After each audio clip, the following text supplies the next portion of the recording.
Hello student, કેમ છો? મજામાં?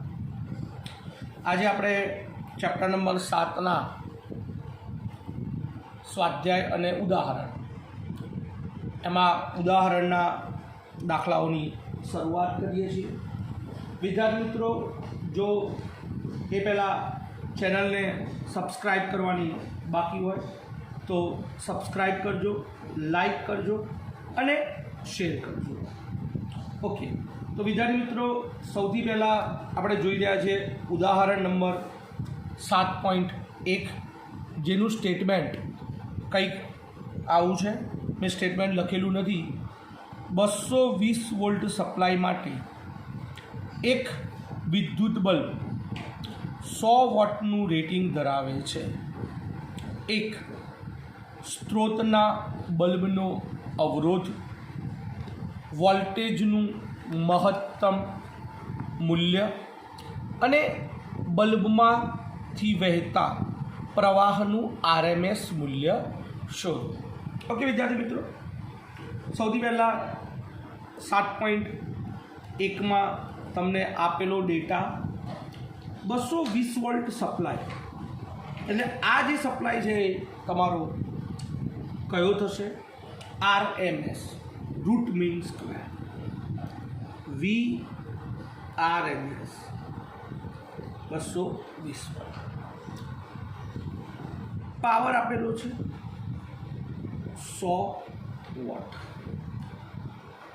એક તમને કીધું છે બલ્બનો અવરોધ શોધો, સ્ત્રોત વોલ્ટેજનું મહત્તમ મૂલ્ય શોધો, કોઈ વાંધો નહીં, અને વહેતો RMS પ્રવાહનું મૂલ્ય શોધો.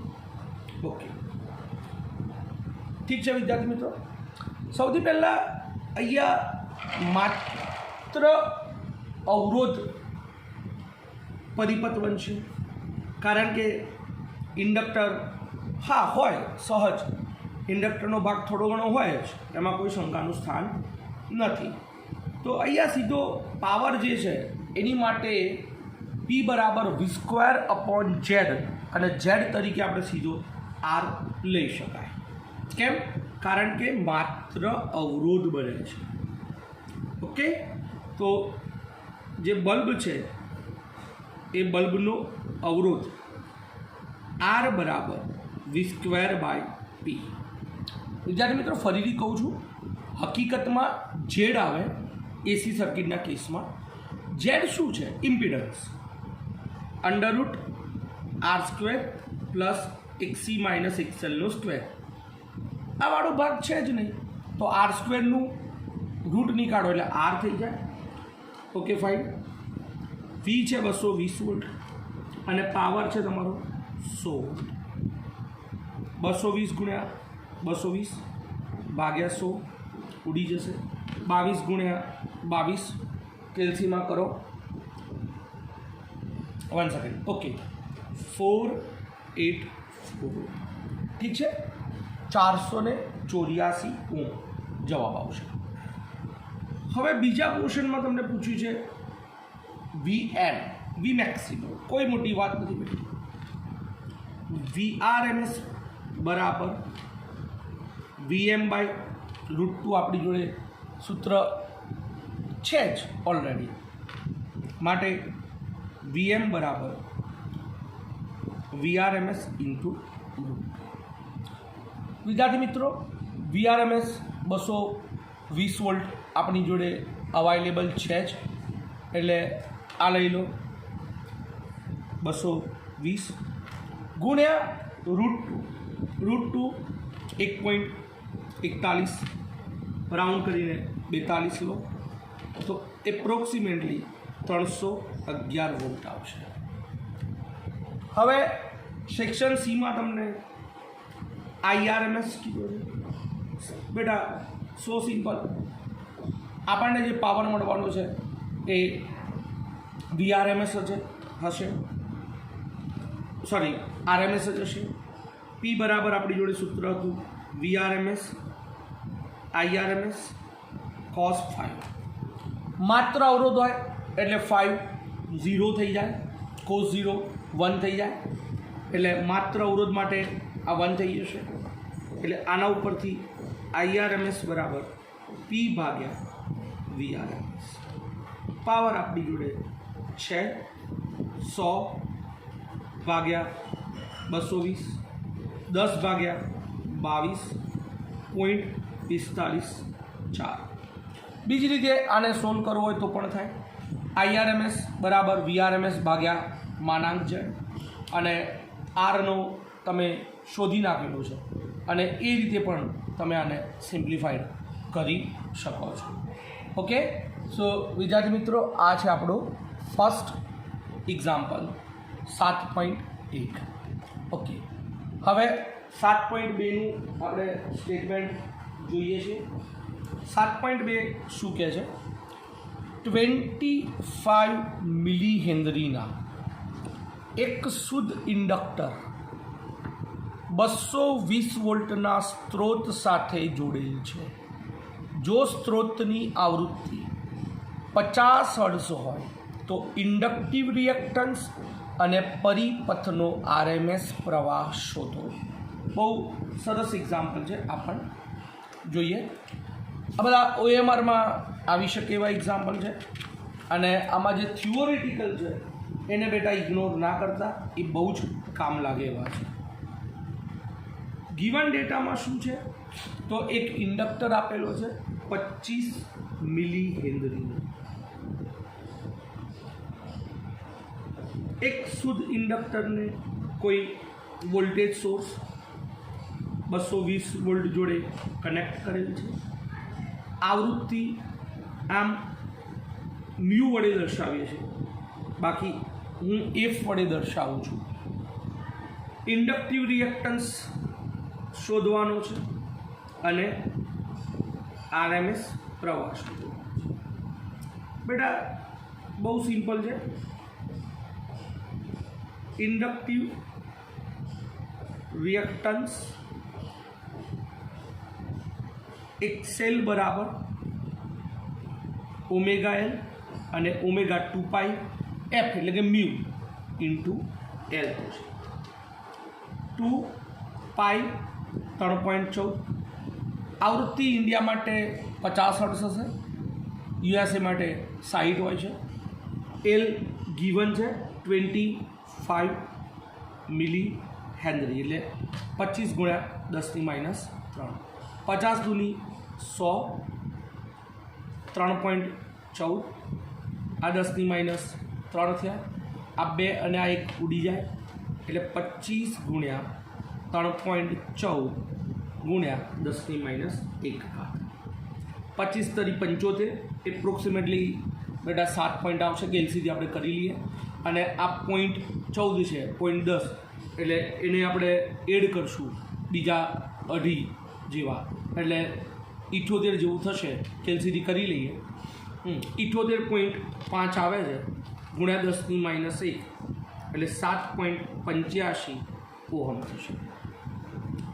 હવે RMS પ્રવાહ કીધો છે, માત્ર ઇન્ડક્ટર છે તો IRMS બરાબર VRMS ભાગ્યા માનાંક છે.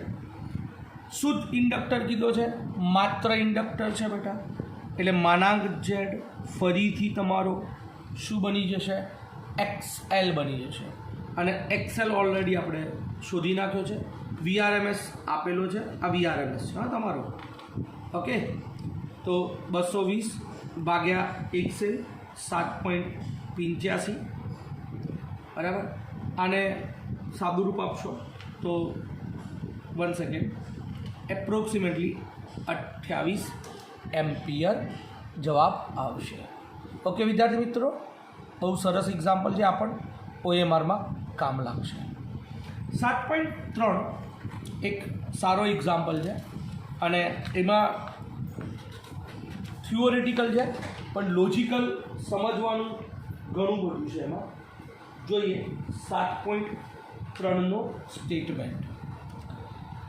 એક બલ્બને કેપેસિટર સાથે શ્રેણીમાં જોડેલ છે. જો કેપેસિટરનું કેપેસિટન્સ ઘટાડવામાં આવે તો AC અને DC જોડાણમાં આ જોડાણમાં તમારા અવલોકનની ધારણા કરો. બેટા બહુ સારો છે, થિયોરેટિકલ છે, ઇગ્નોર મોટાભાગના લોકો આને કરી દેતા હોય છે, પણ આપણે નથી કરતા. સમજીએ. એક બલ્બ છે જેને કેપેસિટર સાથે શ્રેણીમાં આ રીતે જોડેલ છે. અહીંયા સોર્સ તમે કયો લાગુ પાડવાનો છે? તો એકવાર ડીસી અને એકવાર એસી. શું થશે?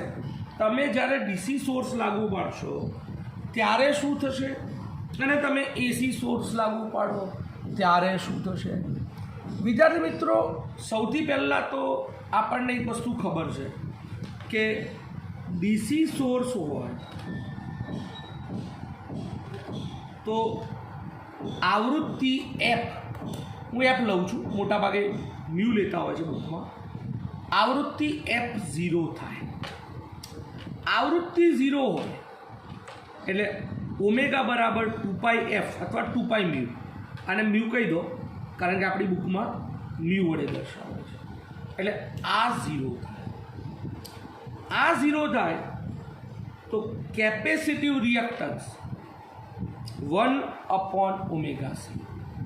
આને અહીંયા 0 મૂકો તો 1/0 શું થાય? ઇન્ફાનિટ. મતલબ કે તમે ડીસી સોર્સ લેશો તો કેપેસિટિવ રિએક્ટન્સ ઇન્ફાનિટ થશે, અને કેપેસિટિવ રિએક્ટન્સ ઇન્ફાનિટ થાય એનો મતલબ કે પ્રવાહ પસાર થાય નહીં, કારણ કે અવરોધ અનંત થઈ જાય. અત્યારે હાલ તમારી જોડે માત્ર કેપેસિટર છે, સમજો, રાઈટ? એટલે તમારો આ ઇન્ફાનેટ થાય તો એનો મતલબ કે આઈ તમારો મિનિમમ થઈ જાય, 0 થઈ જાય. એટલે આને ટેકનિકલ લેંગ્વેજમાં લખીએ તો જ્યારે કેપેસિટર સાથે ડીસી સ્ત્રોત શ્રેણીમાં જોડવામાં આવે ત્યારે જે કેપેસિટર છે એ ચાર્જ તો થાય છે. પૂર્ણ વિદ્યુત બારિત થયા બાદ